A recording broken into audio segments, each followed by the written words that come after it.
Published, 23:21 Eastern Daylight Saving Time, the 13th of May 2018. Updated, 23:21 Eastern Daylight Saving Time, the 13th of May 2018. Reporters crowd outside a building where new Prime Minister Mahathir Mohamad was starting his first day in office at Perdana Leadership Foudation.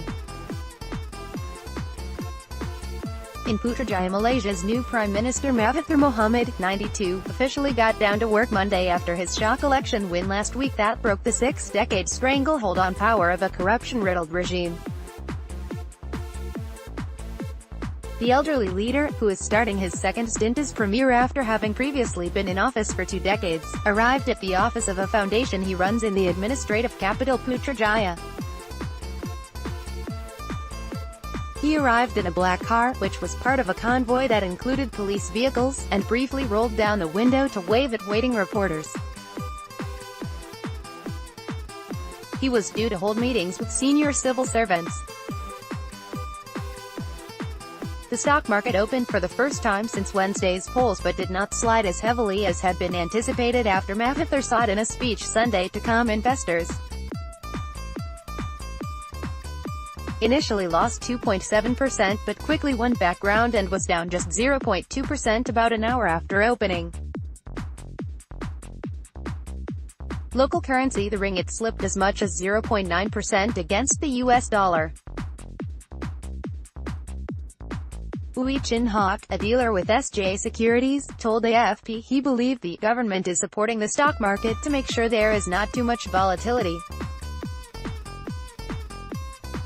Mahathir Mohamad, who was himself accused of ruling with an iron fist in his first stint as premier, is now the world's oldest elected leader. Mahathir stormed to an unlikely election victory at the head of an opposition alliance against the Barisan Nasional (BN) coalition and their corruption-mired leader Najib Razak, toppling the regime that had led Malaysia since independence from Britain in 1957.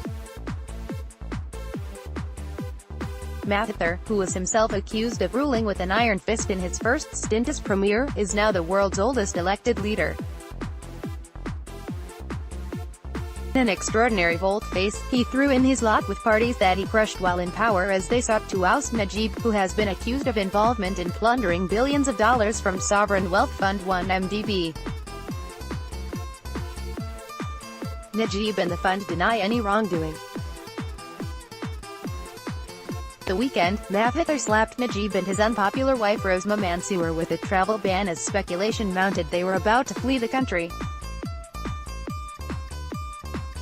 Najib had said he was planning a short break overseas, but angry Malaysians descended on an airport from where he was expected to depart in a bid to stop the couple leaving. Jailed politician Anwar Ibrahim, who was Mahathir's nemesis but became a key ally as they sought to oust Najib, is expected to be pardoned by the king and released as early as Tuesday. Sorry, we are not currently accepting comments on this article.